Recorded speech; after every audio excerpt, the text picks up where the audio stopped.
Las Vegas casinos made more money last year than almost any year on record. And yet, fewer people are showing up. Sit with that for a second, because it means what's happening in Vegas isn't a collapse, it's a choice. And once you see it, you're going to start seeing it everywhere. I went to Vegas to find out why the city was supposedly dying. YouTube was full of videos: empty strips, ghost malls, deserted casinos at noon. The narrative was simple: Vegas is in trouble. But the moment I started actually talking to people on the ground, I kept running into a different story. One that wasn't about Vegas dying at all. It was about Vegas evolving and leaving a lot of people behind in the process. Here's what this video is actually about. Vegas is a laboratory. It's one of the clearest places in America where you can watch a massive economic shift happen in real time, right there on the sidewalk, between a $14 bottle of water and a $400,000 hand of blackjack. So let's start with what most people are saying. In 2025, Las Vegas saw a 7.5% drop in visitors.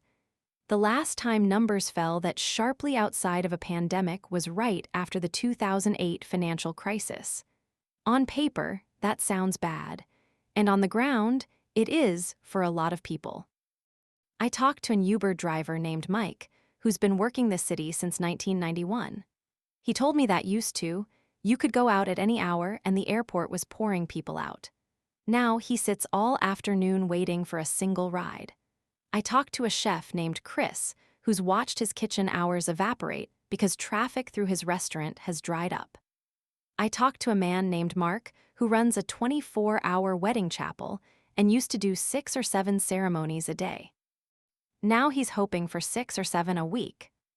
These are real losses, concrete ones, and they're not happening because Vegas is broken. They're happening because Vegas is working, just not for them anymore. But here's what nobody's really talking about. While visitation is down 7.5%, gaming revenue is actually up. Fewer people, more money. How does that work? That question took me somewhere I wasn't expecting, because the answer isn't about Vegas specifically. It's about a shift in business strategy that's been building for decades, and Vegas just happens to be the place where it's most visible. To understand it, you have to go back to what Vegas used to be. For most of its history, Vegas had one playbook: get as many people through the door as possible. Keep them happy. Keep them playing. That meant cheap rooms, low-limit tables, free spectacles you could watch from the sidewalk, a pirate battle at Treasure Island, a volcano on the Strip, a show in the sky at the Rio. $100, I was told, used to be enough for a good night out. Not a great night, a good one. Then something shifted. The big casino companies, MGM and Caesars together control somewhere around 60 to 70% of the Strip, started doing the math. And the math said, free attractions are expensive. Mass appeal is expensive. But the person playing $50,000 a hand for 30 minutes, that person is worth more than 1,000 budget tourists combined. So they made a decision. They stopped trying to be everything for everyone, and they started engineering the experience for the customer with the most money to spend. And now here's the open loop I want you to hold.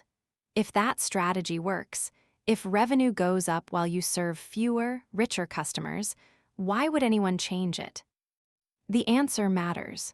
But first, let's see what that strategy actually looks like when it lands on a city. Formula 1 is the clearest example. The Las Vegas Grand Prix takes over the main artery of the city for 4 months of construction and 3 days of racing.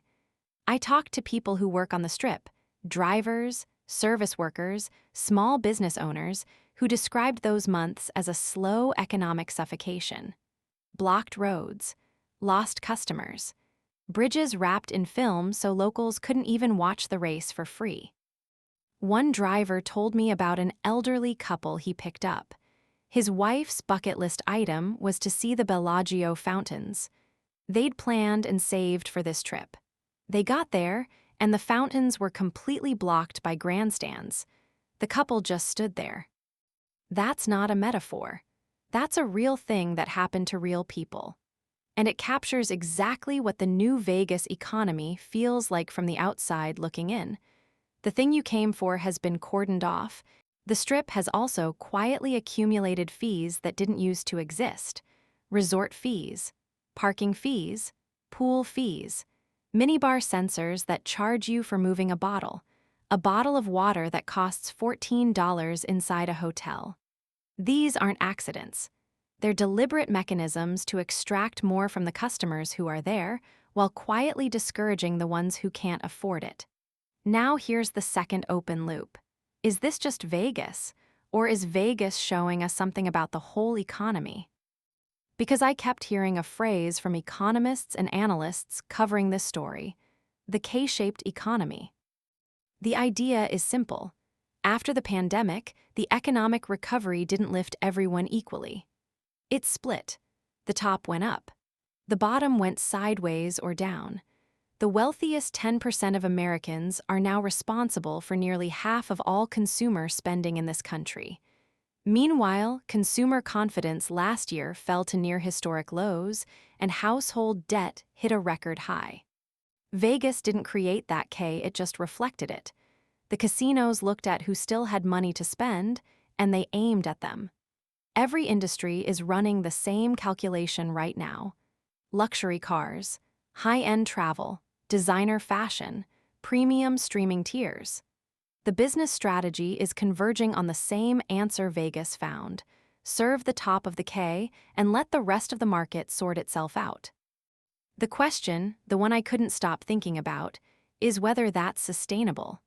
Here's the thing about Vegas, though: it was never just one place. Venture off the Strip and the fees start dropping. Downtown still operates with something closer to the old math: more accessible, more local, less engineered. The workers I spoke to, the chef, the driver, the wedding chapel owner, they're still there, still grinding, still finding ways through. The city didn't disappear, it just got stratified. And even the people running the biggest casinos, at least the honest ones, will tell you privately that you can't run an economy on the ultra-wealthy forever. One casino analyst I spoke with put it plainly: I don't think it's realistic that you have this elite group paying all the bills. I don't think it's sustainable. Vegas has always been a bellwether. It was one of the first cities to feel the 2008 recession before the data caught up. It's feeling something now too, and what it's feeling isn't death, it's a stress test. What happens to a city or an economy when it optimizes so hard for the top that the middle stops showing up? That's not a Vegas question. That's the question of this decade. And the answer is being worked out on a stretch of desert highway somewhere between a $14 bottle of water and the Bellagio fountains. You just have to know where to look.